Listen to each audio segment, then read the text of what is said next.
It's my pleasure to welcome Julie, who's also an alum of this program, Julie Schenkelberg, um, back at MFA Fine Arts after 13 years, something like that. I mean, you've been back since, but since you graduated. In any case, Julie's an artist who works, who makes sculptures and installations, sometimes public, like outdoor works, and also works on paper. She lives and works in her hometown of Cleveland, Ohio, but her practice is, as she says, nomadic, and that's pretty significant to her practice. She frequently relocates for periods of time, months at a time, to places such as Detroit, Michigan, Pittsburgh, Pennsylvania, Stavanger, which is in Norway, and Bloomington, Indiana, where she's currently an artist in residence. Her work has been presented in solo exhibitions at Asya Geisberg Gallery here in New York. Asya, by the way, is also an alum. Abattoir Gallery in Cleveland, St. Kate Gallery in Milwaukee, the Chautauqua Institution, the Sculpture Center in Cleveland, Arte Ventura in Aracena, Spain, Projekstom Normanns in Stavanger, Norway, Plug Projects in Kansas City, the Mattress Factory Museum in Pittsburgh, Pennsylvania, and elsewhere. She's got a couple of upcoming solo shows that bear mentioning. One at the Grunwald Gallery at Indiana University in Bloomington, and also another one at Materia Gallery in Detroit. She's been in many, many group shows, including at La Mama Galleria here in New York, Future Fair, also in New York, the Museum of Art and Design in New York, the Museum of Contemporary Art Detroit, Expo Chicago, and AIR Gallery in New York. She's completed numerous commissioned projects as well for the Mather Estate in Kirtland, Ohio, Franconia Sculpture Park in Franconia, Minnesota, and Site Lab in Grand Rapids, Michigan. Also worked with Site Lab on a commission project at Untitled Art Fair, which is where Julie and I first met. She's represented by 3 galleries, Asya Geisberg here in New York, Materia in Detroit, and Abattoir Gallery in Cleveland, Ohio. She's done residencies, and residencies really are an important part of her practice, at Yaddo in Saratoga Springs, the BemisCenter for Contemporary Arts in Omaha, Nebraska, Art Oh My in Ghent, New York, Oxbow in Saugatuck, Michigan, Red Bull Arts in Detroit, Arte Ventura in Sevilla, Spain, the Detroit Volterra Foundation in Volterra, Italy, Projekstom Normanns in Norway, and also did residencies here at SVA. I think before you were a student, right? Yeah. She actually won the Site Lab Art Prize in 2013, which is really exciting. And her work has also been supported either directly or indirectly via nonprofit arts organizations that she's worked with, supported by the National Endowment for the Arts, the Andy Warhol Foundation, Arts Council Norway, and the Frey Foundation, or perhaps it's the Fry Foundation, I'm not sure. She currently serves as a mentor, like working with students at Indiana University, where she's an artist in residence and is doing a long-term project that will culminate in the solo show at the Grunewald Gallery there. And she has taught at a bunch of other places, including the CIA, the Cleveland Institute of Art, and I just like saying that. And the University of Akron in Ohio. She serves on the board of directors at Sculpture Center in Cleveland and is very dedicated in that capacity to helping emerging artists. And she's also a tarot reader. So if you want your cards read, you know who to ask. She received an MFA from this very program here at SVA and a BA from the College of Wooster. And she also studied at the Pont-Aven School of Contemporary Art in Pont-Aven, France. Please join me in giving a warm welcome back to Julie Schenkelberg.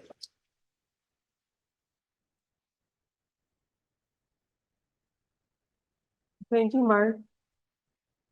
It's really exciting to be here because I've sat in these seats and have observed Art Talk. My talk today is, it shows a lot of the background of the person I am. And that's what I'm really interested in showing you, my journey as a person, as an artist. I'm getting over a cold, so I might have to step away once in a while. But I have a lot of slides, but we're a visual culture, and I'm gonna show you them all. I have a little statement I want to read first. So, and I want to thank everyone that made a big effort to come here today too, friends and alumni, family, and all of you as students dedicated to your practice.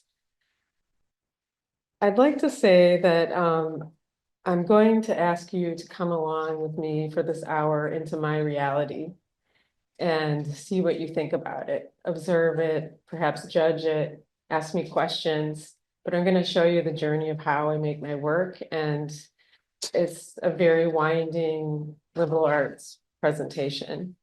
With that, I want to say that the mind has no boundaries.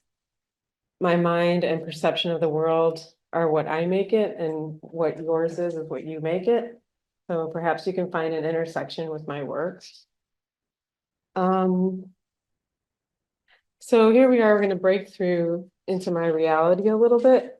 I can't show you all of it, and I want to warn you that I'm a maximalist. It's something I suffer from and I can't really recover. I love minimal arts, but I'm always striving to show you as much of my world as I can, trying to hone it for years and years and years. Eventually, we'll see what happens. Next point is I am ultra curious as a person and an artist, so my practice can look extremely varied. And I keep going back to this notion of liberal arts because I have my undergraduate degree is art history because I couldn't pick what I was interested in. I was like, I love artists, but I love art. I make art, but I love artists, but I like history, but I like to read. So that's sort of who I am still today, and I've figured out how to make it my practice. And it's a marathon. My art practice is a long-term marathon, not a sprint. Yeah, I'd like to touch on that. I call myself a scholar. I'm a scholar in my own medium. I don't collaborate with others, but I certainly don't exclude people from talking to me about my practice, teaching me things, all the way from contractors, undergraduate students, anybody that wants to tell me something I don't know something about, I'm in. And the thing that I always forget to say, and people are at my talk ends and they're like, there's this thing in your work. What is it? It's spiritualism. So I'm just going to highlight that right now because definitely when I was starting out in my career, it was not a very received word, but that's what my work is about. It has a spiritual, mystic, and occult bent underneath of everything. So I won't deny that that's there. But all of the other language and ways of speaking are on top of that. So we can talk in a whole spectrum of things. If you want to talk to me about that, we can. If we want to talk about how we pour plaster, we can do that too. Those are all sacred things. So with that, I'm going to start the visuals, which some of them could be kind of embarrassing because I'm going to show you the work that I applied with the SBA. So I got into school in 2009 and I was 35 years old. So I already had another career before I arrived here. And I'm from Cleveland, as Mark mentioned, and I inched my way to New York City, trying to figure out contemporary art. I think I'm one of these contemporary artists because I started doing the residency here and being exposed to the faculty and to Chelsea. And I have to mention that my first career was in theater. So I'm a trained set painter, professional trained set painter, practices of surfaces on all the parts of the stage. I worked in many states in high professional capacities, running scene shops, teaching assistants. Here in New York, that was my job. And I was able to live here, go to school, work because I was in the production side. It's also my love of materials, why I'm such a materialist and why everything looks like material to me. So in the theater, you're fauxing everything, even if like you need a concrete floor, it's got to be safe for actors to walk on. So I was always in this world that was dual-sided, and my work is very dual. So just wanted to be transparent about that, how I arrived in New York, how I had a job, how I was working here, how actually being in the production world was much harder than navigating the art world, if you can believe it. It's full of unions, rules, just a lot of who you know, where you go. There's a reason why there's unions, and I learned that, like working 24-hour shifts. So that whole part of my career really fuels my drive as an artist because I know how to meet a deadline. I know how to work back from a deadline. I know how to speak kindly, hopefully, and carefully to people who are working with me. I know that people are smart. I was treated as an assistant like a good part of my life, so I know how to recognize somebody that knows materials and can navigate. So I often work with people and new people all the time. Like the project I'm working on in Indiana, they're like, would you like to work with some grad students? I was like, sure. And like, we have to get up to speed in 3 weeks. Like, what's our language? How do we work? How do I work? So I'm just covering the bases of my career because it's pulled from many places. And what I really like you to come away with today is that there's many ways to be an artist, and it takes a long time for some of us. So I arrived at SVA at 35. Today I'm 50, and I have things I didn't think I would have. 3 galleries. I've worked with museums, countless nonprofits. I've received awards of $25,000 or more at one time. And a lot of it was just hard work and also curiosity and being in the right place at the right time, which I'll explain some of that. So I'm excited to answer your questions. Let's go look at a bunch of visuals. Here we go. Let me make sure I finish on time. Start the clocks. Okay. There's my name. I put this first because I wanted to talk about being a scholar. I spend a lot of times in libraries, and you know what? I don't exactly know what I'm looking for. I know what I like. I'm not maybe going to read the book, but I'm going to look at the book and be inspired by the images. And this is just one book that I'm looking at an extremely rare books library in Indiana. They have a carousel there for me of manuscripts from 1400 to the present. And I use them as a visual diary to be like, I've never touched anything this old. I've never seen anything like this. And this is the mystical part of my practice. This is a side project I have. I make all these drawings. I probably have 30 or more of these types of drawings that draw from mysticism, alchemy, runes, my own imagination of what might be the sacred. And that's the premise for my work is how do I make us feel sacred? Because in our contemporary world, we're not really faced with that kind of question. I wanted to throw this in. This is me in my 20s painting in the theater, like painting backstage. Somebody took a picture of me projecting. So this was my life, a great deal of it for about 18 years. This is what I got into SVA with. I found it yesterday and I was like, I'm gonna show it. It was a use of, to me, it was like the most untraditional materials I could think of, like styrofoam plates, a cabinet, like throw a bunch of plaster on it. But it was effective in showing my intention and emotion. And you'll see how this still lingers in my work. This is what I did to my studio, my first semester here. The professors I was working with were encouraging me to go outside the wall broader and broader and broader until I had taken over the whole space, including the floor. And some people were like, I've never seen anything that dirty in here. And they weren't sure if it was a good or a bad thing, but it made people uncomfortable. And I felt that that was effective. And it was the first time I really just kept pushing it. So this is pretty much the direction my work went, where you can see up in this corner here, like that here looking material is steel wool. There's a blanket in there.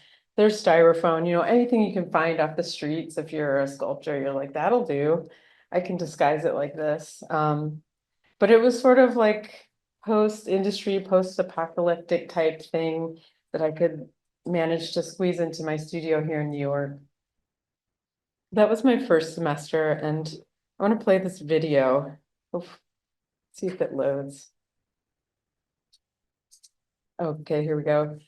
I built a hallway in my studio. I was like, of a home, and then I slowly took it apart, and I made this video about the bits and pieces. My work has a lot to do with the domestic and the post-industry in Cleveland and Detroit and Pittsburgh. I found like seeing these vast landscapes was really beautiful, and not really understanding them as going outside of Cleveland in these spaces, being like, oh, there's more inhabitants here. Why is it so desolate here? There's like this forgotten history. But I show this piece because this is the piece I made that landed me my gallery that was in Chelsea at the time. Asya Geisberg, she was a alumni from 2000, and her gallery's now in Tribeca, and she and I have been working together for 15 years. She came through, she was here just a couple of weeks ago at your open studios. And this was a piece that she saw, and she's like, I've never seen anything like that. What is that? And so I thought she was just like talking to me about, I was like, who is this person? And so I engaged speaking with her for a while, and I was like, well, it's the post sort of aftermath of a home that's been destroyed or pulled apart. There's like domesticity, there's the facade of the home, there's destruction, there's painting, there's a lot of painting history in this piece. Like and so this is what it was in my studio, and this is what it was in the gallery. She wanted that piece.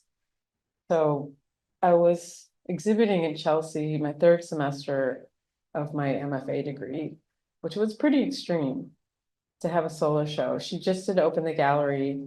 I made the show here at SVA. There was a floor, I think it was maybe the 10th or 11th floor was being renovated, and I asked them if I could work up there over the summer, and I made this solo show there and transported it by foot from here to Chelsea. So that was sort of the beginning of being here. And I knew that something like that could happen in New York, but I didn't know that it could happen so quickly.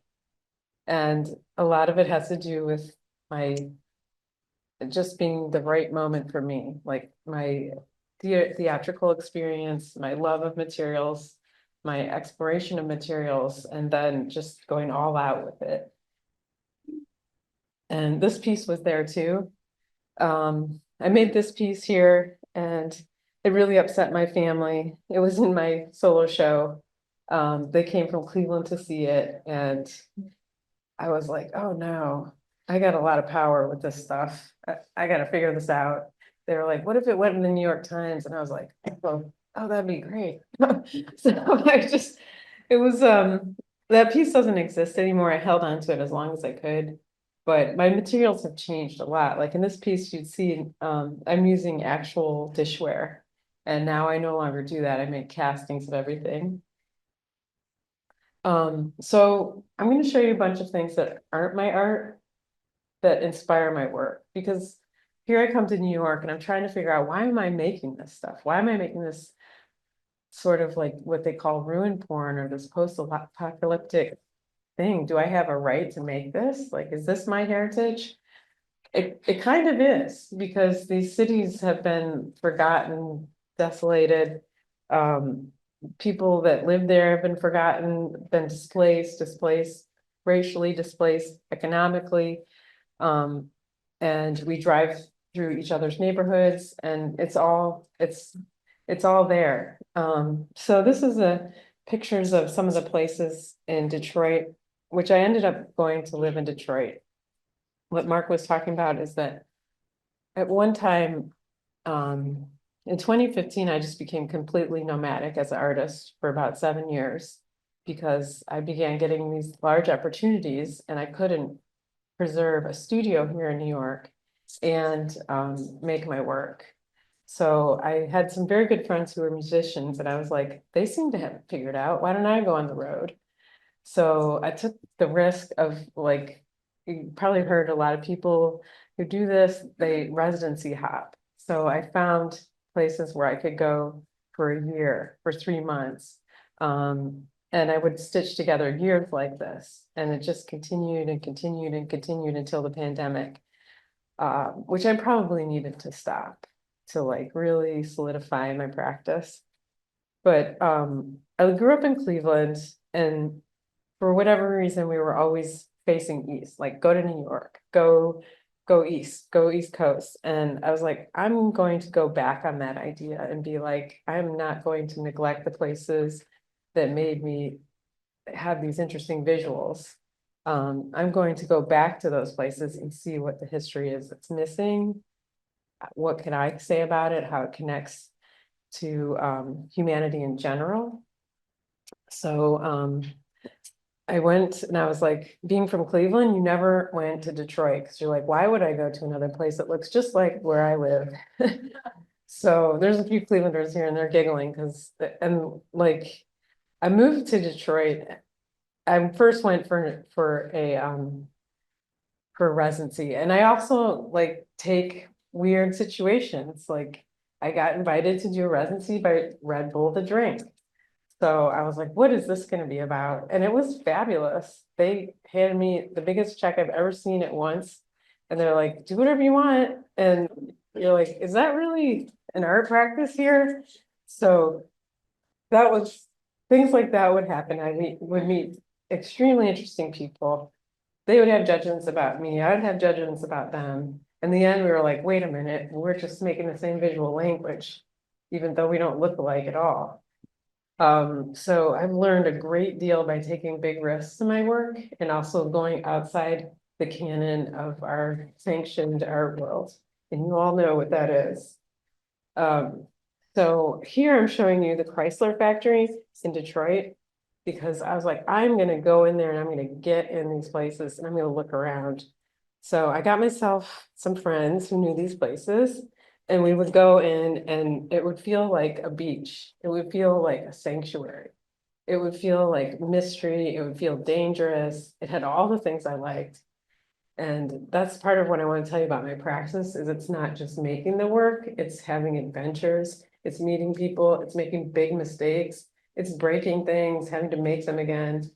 That's what I feel is my practice. I, with some students in Indiana, we like went in the forest and cut down trees, pulling them out. And they're like, is this art practice? I'm like, yes, it is.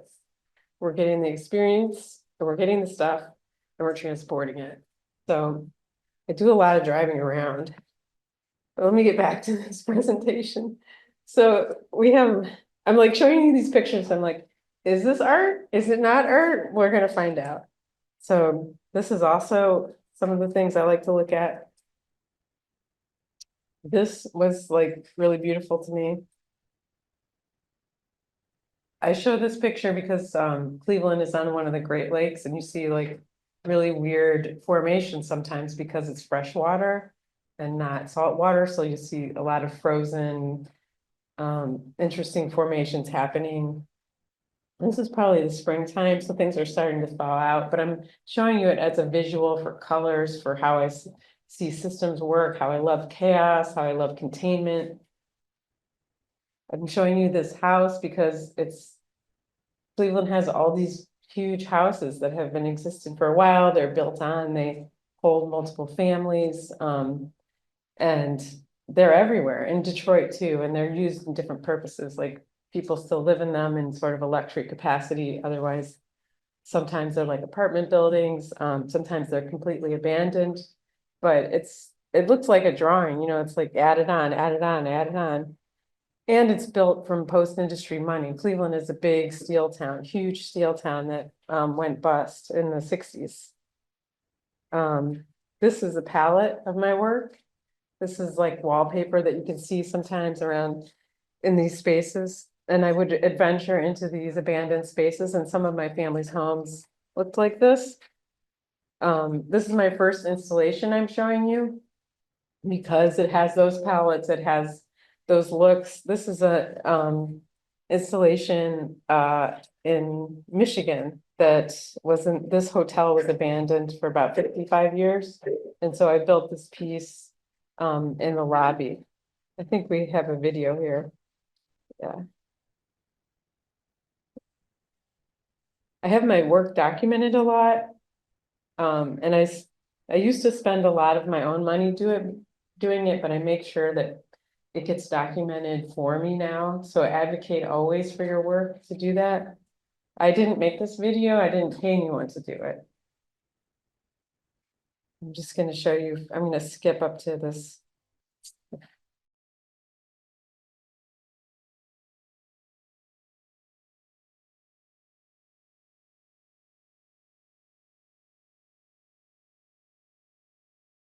This is the same piece. So I like to pay homage to this post industry, that the domestic, just the chaos, and make like this visual painting out of it. It's like hardcore assemblage, and it's in full scale.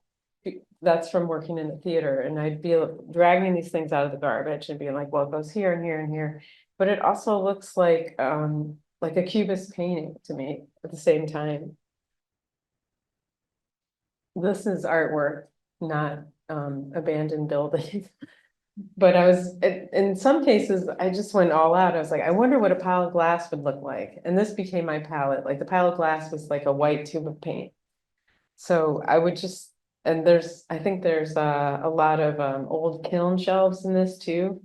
Just bizarre things to the surrealist bent that I really enjoyed. I'm going to show you some spaces that I worked in Cleveland.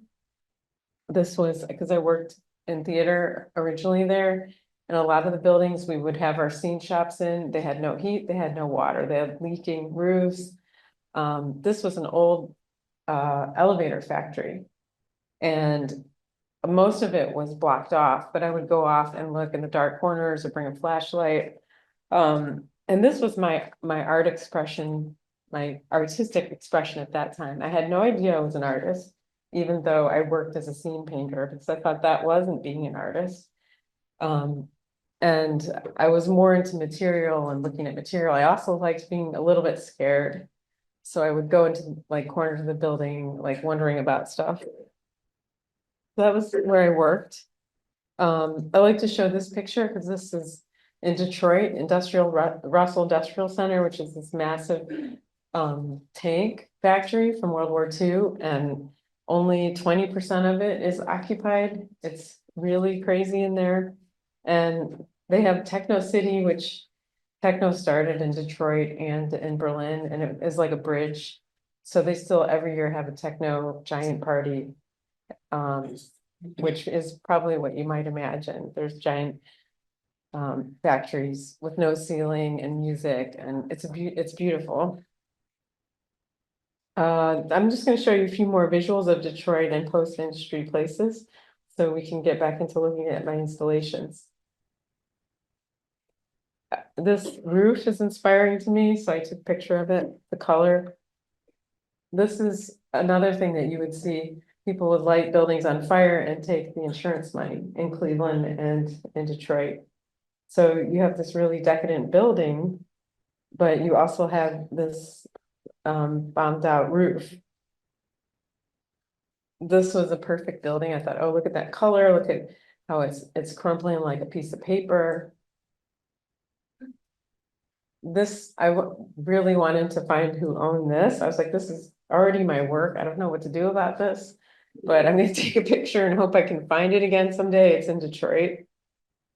So I began to look at everything as my artwork, like it's a ready-made. I'm like, there's my ready-made. So this is part of how I explore. I didn't mention that while I was exploring these places, I would scavenge for materials, and I wouldn't vandalize. I would pick up on other people's vandalization. So there was a lot of stuff. I would bring buckets and fill things up. And what I'm showing you here is in the audio industry, they used to tint the windows to keep the UV out. So this is like 1920s UV tint, these beautiful green glass. So you'd see it around Cleveland, around Detroit. A lot of this stuff is disappearing. Every time I return back to these areas, there's no more glass left, or they're cleaning it up to renovate it, to make it a loft, or it's demolished. So who knows what's going to happen to my practice, but this is what it is right now. Here's me collecting materials. This is some of the materials. And I have a studio in Cleveland now. I didn't have like a studio that I paid rent for until 2 years ago. So basically, when I left New York in 2015, I hadn't like rented a studio. I had either it was a residency, a gifted temporary space, or I was working outside or in a garage. And so I have a giant table in my studio that's like 10 feet long, and it has bins, and it has like Detroit bits, Cleveland bits, bits from my other residencies from different countries. So I just grab them, and they visit with me, they stay with me for years, and then they go into their work. I go to scrap yards a lot just to look at piles because they inspire me. This is my favorite scrap pile in Michigan. This is also a phenomenon you see throughout the Midwest, is burning homes to get the insurance or to make people leave certain areas. And they just stay up for years. And so I started to observe and think about it. And it was around this time that I started traveling more internationally for residencies. And it really fueled my practice because I started to understand how long, I mean, I know how long Humanities been here, but actually going to Italy and these other places, I was like, wait a minute, their history in this space is thousands of years. The Midwest, why does it feel similar? And I'd be like, oh, we're abbreviated to 100 years of industry, which just really screwed up the planet and has left this huge mark. And there's all this vacancy and ruined buildings. And so I start to equate that to ancient history and give myself the license that it's the same thing. So I started to work with those philosophies and then dive more into my spiritualism, thinking about symbols and spaces that make us feel sacred or unsafe and sacred at the same time. So I went to these buildings and started pulling material. So I had my favorite burned out spaces, and I'd go with assistants, and they loved it because it's dangerous. And we would pull out materials, clean it, sort of let it sit around and figure out what to do next. I made, this is sort of my first sanctuary.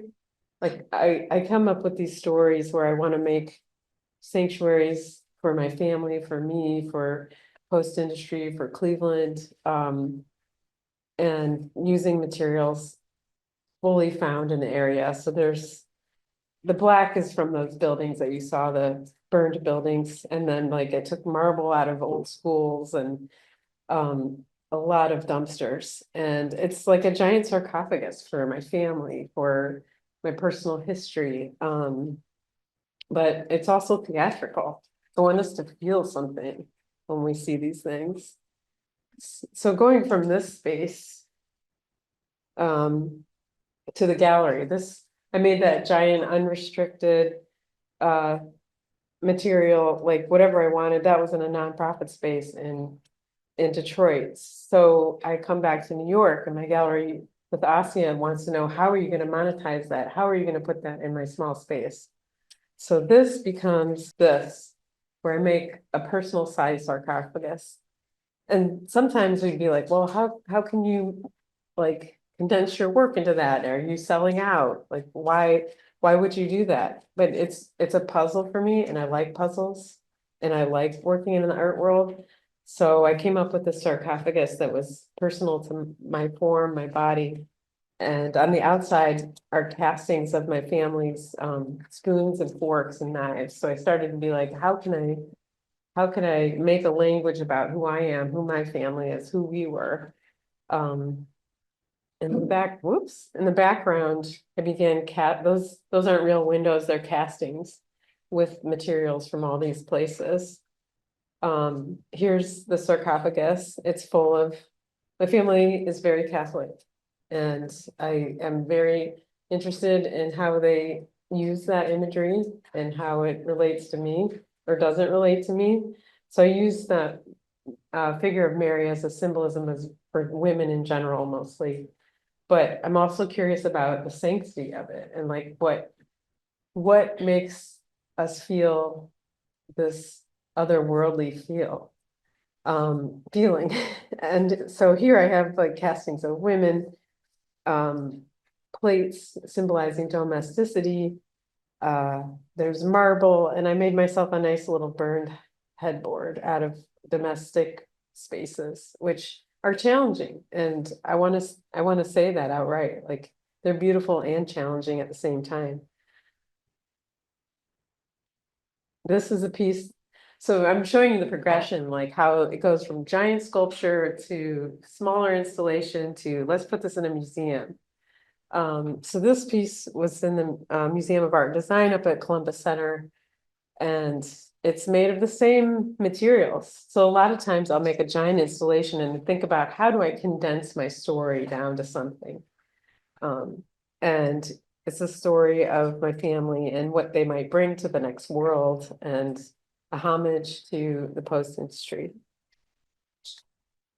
So I'm going to show you some other works. We have, well, I guess about 20 minutes left. Great. Okay. So I started working with museums, and this was my favorite space I've ever worked with so far. It's called the Mattress Factory Museum of Contemporary Art in Pittsburgh. And it is a living museum dedicated to sculpture and installation. And if you ever get a chance to go to it, I would highly recommend it. They have multiple buildings where they have an open call every couple of years. Another thing I wanted to tell you about too that you can ask me in the question and answer is I've worked with a lot of places behind the scenes. Once I worked here, I became part of them, like a family, and I always do that when I'm someplace like in Indiana. I'm like just right there, one of everybody now. And it really helps make connections. It really shows that I'm part of the community. It really sometimes it comes back and I get something 7 years later and I'm like, oh my God, I was talking to that person once. But it's the curiosity that I think. So I do jurying for this museum now, for their open calls. And there were 3 of us last session, and we had 1,200 applicants, 1,200 people who wanted a solo show from around the world at this museum. So we had to come up with our own criteria of how we choose it. I'm really transparent about stuff like that. And so anyways, 10 years ago, I did a show here, and they treat you like they love artists. They love artists. They'll be like, what do you want to do? How can we help you? How many assistants do you need? And I wasn't that far out of grad school, and I was like, what are you talking about? You want to facilitate me to make this crazy piece of work? Can I cut into the walls? And they're like, well, just don't knock the building down. And so that's what they did. They helped me source all my material, and it really was a lab for my work in the next like 10 years, how it would turn out. I like to show you all my drawings. They're kind of funny, but they also show that I have a plan before I go into these things. So this is the loose plan I had, and then this was executing it. So they were like, don't destroy the room, but you can make a room in front of the room. So I also like when people give me limitations because I can figure out how to work within that. I'm not so much of a diva anymore. I was when I was a younger artist, but now I'm like, oh, you got some limitations. Let me see what I can do with that. And then I come back to them and I said, this is what I can do. Can we do this? And so it's like a push and pull. So this was the outcome of it. It looks so much bigger than it actually was. I'll just go back to this. So it's got all the things I like destroying domesticity, this otherworldly feel. Where are we? it's 1-to-1 scale. It's got wallpaper in it. This is another detail. So I'm using all these unlikely materials as paint, like drywall. That I didn't mention that those lines that you see in a lot of these pieces, that's what's behind really old walls. Like if you knock plaster down, it's many of you might know it's called lath.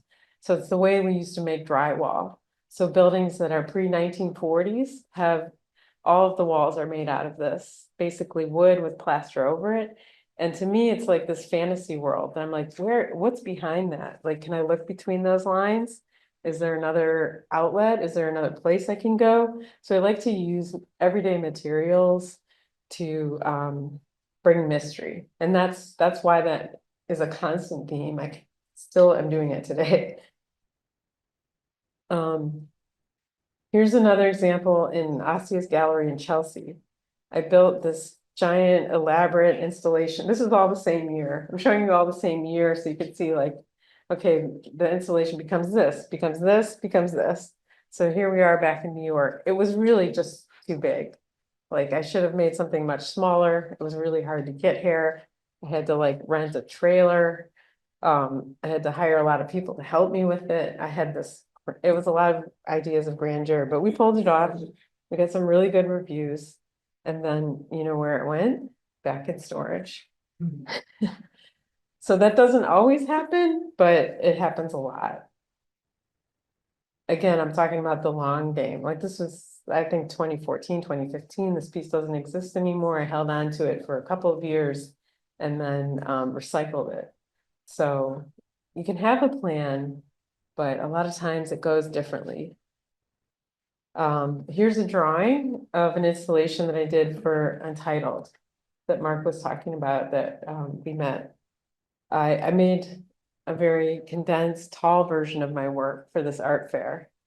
And this got re-exhibited again. I was lucky that that happened, but it's extremely heavy. It's full of like scrap metal, castings, marble. It's all real material.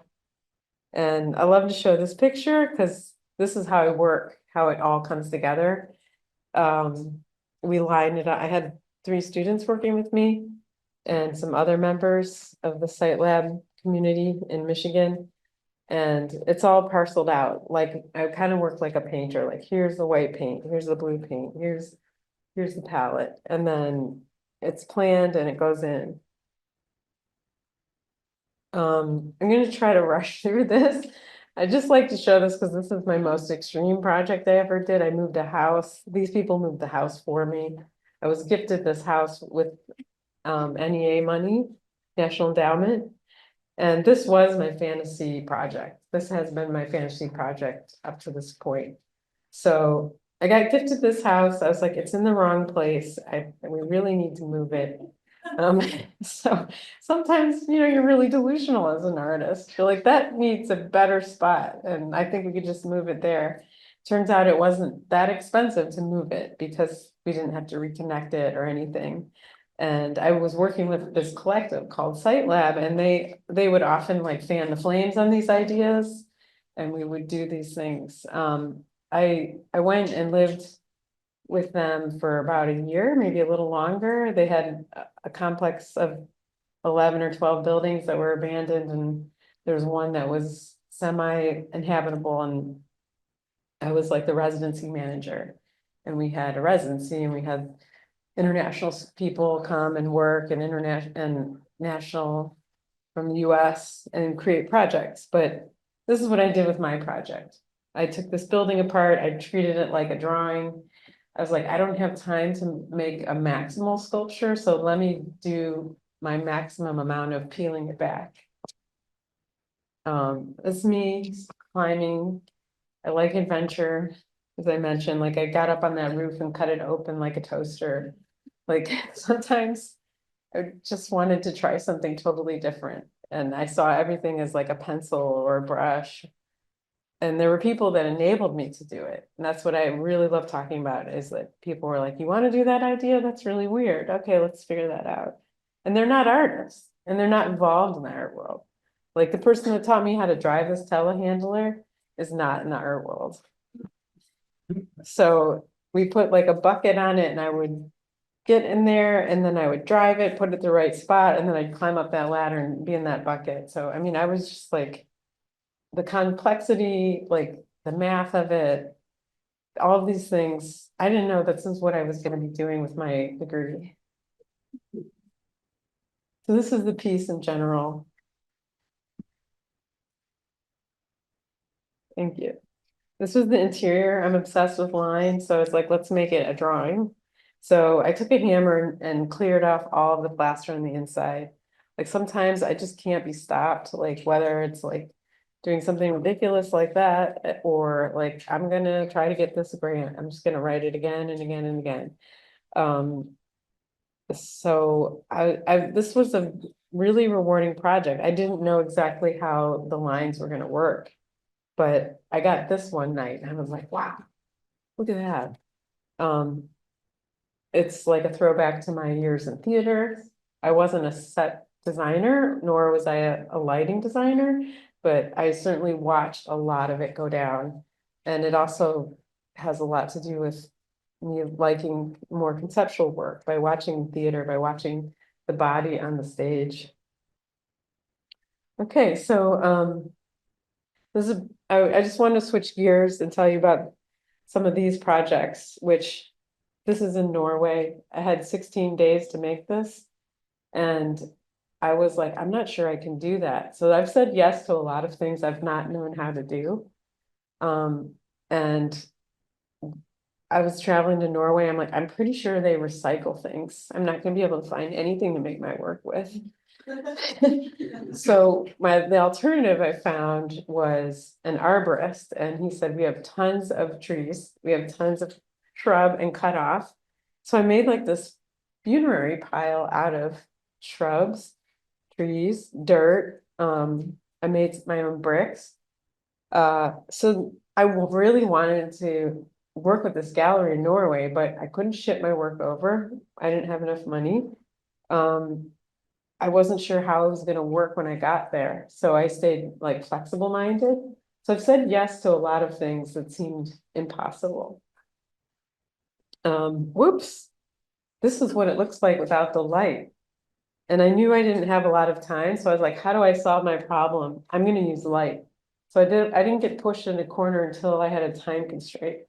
So I made it into a grayscale. I made this piece and I took a sifter and I put dry concrete and a mask, and I just went around like shook it over the whole thing like pepper. So it looked like this. You could see the process. Like that's where it stopped. And I took a picture. So then I have a grayscale to work against. And I was like, what fascinates me? So then I'm like, I don't know, I'm just gonna pretend this is like a giant like funerary pile, like witchcraft, like what is the religion? What was the early pagan religion in Norway? And so there's seawater in it, there's all kinds of other materials. There's people who are like, this is my grandmother's rhododendron bush, and they brought it to me. Like making installation with others really brings out weird things. This is another shot with the projected light. This project was just a couple of years ago, and I just wanted to show you I experimented again with light. These are all nonprofit places. The commercial gallery does not want to see this. They want to be able to see the art. It's going to be white light, unless you're Louise Nevelson, and they'll put a blue light on it for you. They absolutely hate this.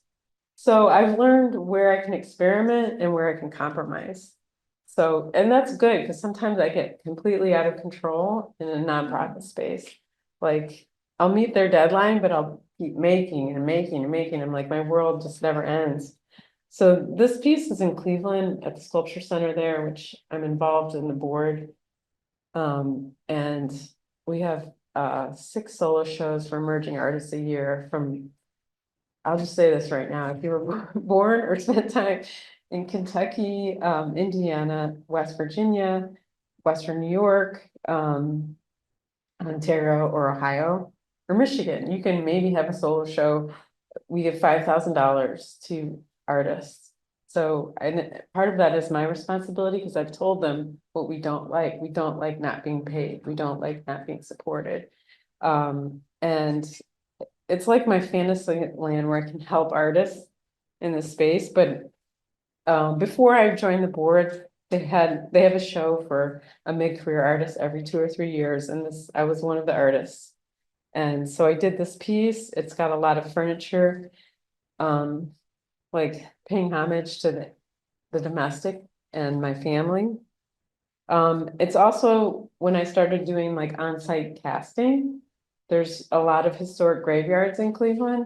So this is plaster and there's some like Egyptian imagery and other things. But I use like a silicone material and I go into cemeteries, abandoned buildings. When I'm overseas, I take what you would call like rubbings, I make molds and then I just put them in my luggage and I bring them back and I use them as poetics for my work. And I have no idea how I started doing this or why, but it's been really great. I have hundreds of molds. So this is a small piece and there's flowers, shells, devils, jewelry. They're from like historic graveyards, abandoned like plaster building walls. And I combine all that history into sort of this like shipwrecking mess.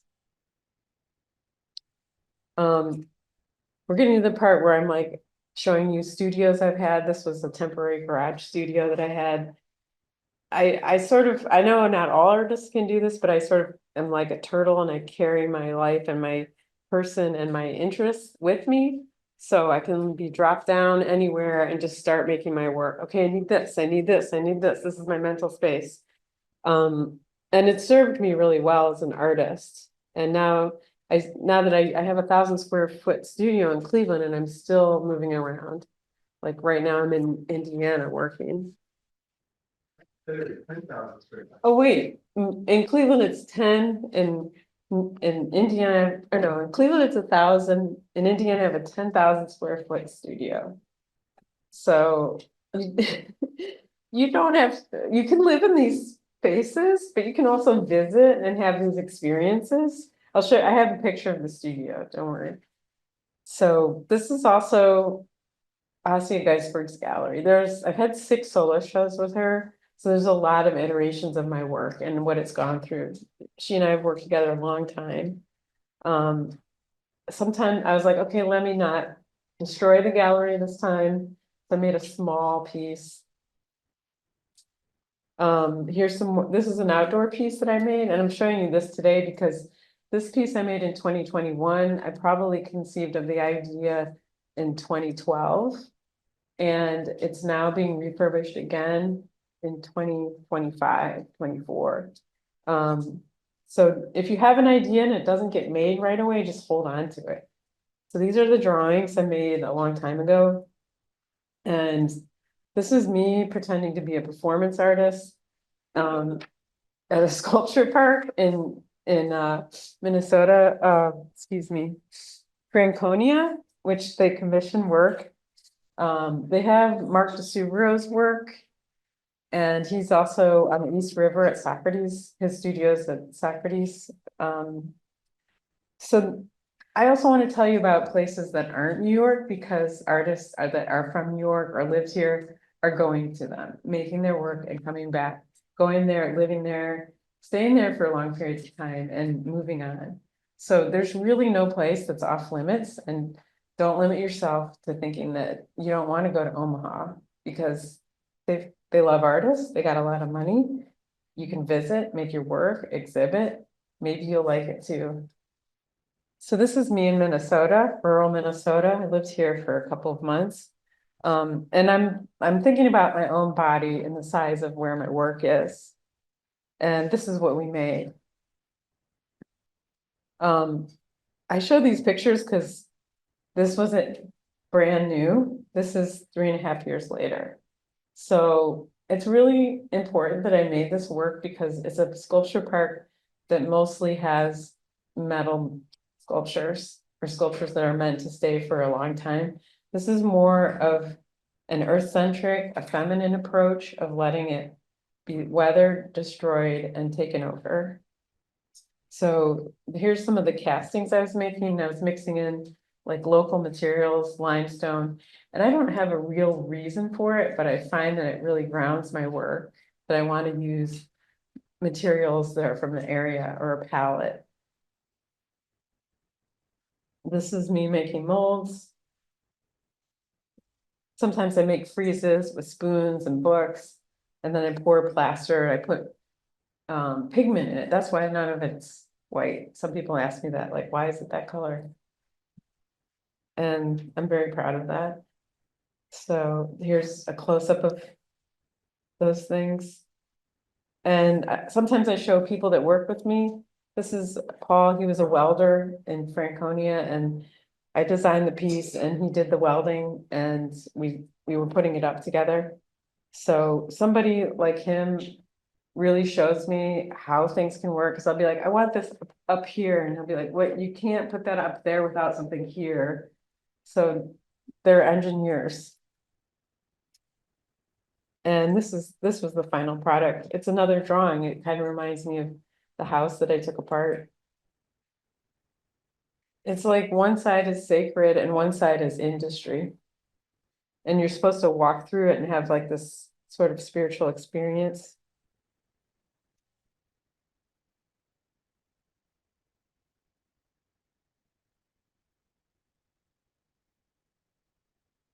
This was another thing where I was like, I don't know if I can make an outdoor piece, but I just didn't. And now people are asking me for outdoor pieces, public. They're like, do you have a public works you can show us for outdoors? And it's another part of my practice I didn't know that it would open up to. Here's some of my castings. I like teapots and domestic ware. And then this is what it looked like when I came back 3 years later. So it was overgrown. They were still in the same spot, but what I want to show you is, like, this is what it looked like before. This is what it looked like when I got there. So not only did it disintegrate in this really fantastic way, like with nature coming over it, I was like, oh, this is amazing. I can't make this. And then there was also a lot of vandalism, which at first I was really upset, and I was like, wait a minute, humans always want to rob graves. Like, why is that? And so a lot of my work had been taken out, and I was like, that's okay. So this is the 10,000 square foot studio in Indiana, in Bloomington, Indiana, where Indiana University is. There's 40,000 students there. It's a research level 1 institution. So they have a lot of funding and interesting programs. And I showed you the piece in Franconia because they saw it and they said, we want to bring that to our campus. So, I mean, these people are even thinking of things that I've never thought of. I'm like, you want the piece on your campus? They're like, yes. So we went up and got it with the crew. We took it apart, put it in a truck, drove it back down to Indiana, and now it's being refurbished inside this large space to be exhibited in January. And it's becoming a new piece. It has the history of I think my nephew's getting bored. It has the history of Franconia in Minnesota, and now it's becoming Indianified. So I'll just show you, we're almost at the end here. Here's what it's starting to look like now. So the wood's going the next direction instead of the other direction. And then I took some students and we went into some abandoned barns. And I was like, this could translate anywhere. This doesn't have to be Cleveland. Like we went and found some spaces that were going to be torn down, and we went into the barn and took the wood because I was like, this has history, it's weathered, and so we set them up to dry out. But the students were completely thrilled. They were like, how can you do this? I'm like, well, it'll be all right. So this was the commission I did over the summer. I got a private commission in Ohio by one of Ohio's famous industrialist families. I don't know quite how they found me or why they wanted to do this, but this is what happens sometimes. People like your work, they like you, and they're like, would you like to make a giant piece? So it was a friendship that I sort of fostered, and they have this octagonal pavilion that I thought was super interesting on their property. And I made a piece there, and I had to use all my skills as an artist. Like, I had to reassure them I could do it in a timeline. I made a proposal for them. These are things that galleries often do for us, but I'm the only one that knows how to do it because I know my work so well. I can't really hand it over to a gallery to say, can you decide how to do this? So I write up a proposal. I wrote an essay about what it meant to convince the people that it was a good idea. And also how long I would spend on their property. I, I had a contract, I took out insurance. These are all things I learned from being in my own field before I came to the fine arts. So this is the piece. The inside is really interesting. It was a tennis pavilion. So this was this family's wealthy estate. And this was their leisure estate, which they now live on. Like, their main home in the city of Cleveland is part of a university now. So they're maintaining this space. And I have a video.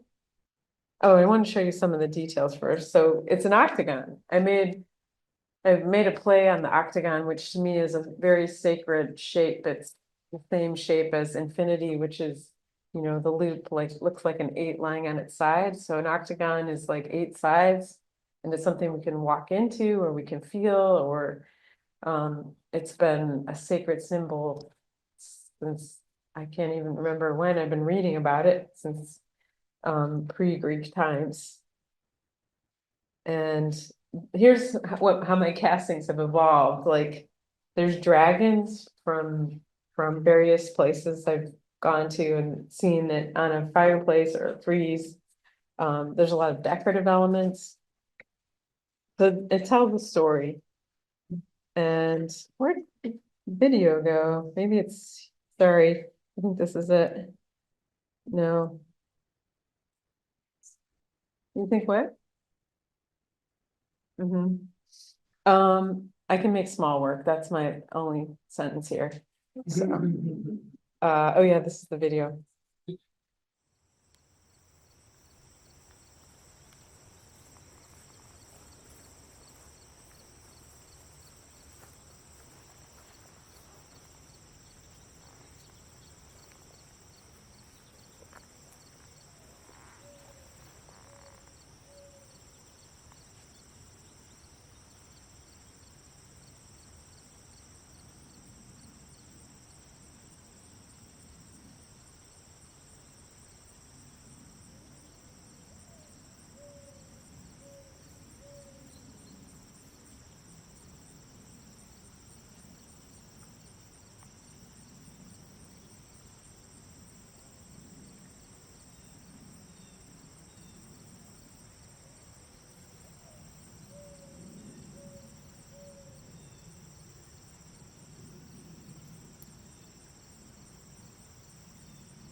No, that's the end.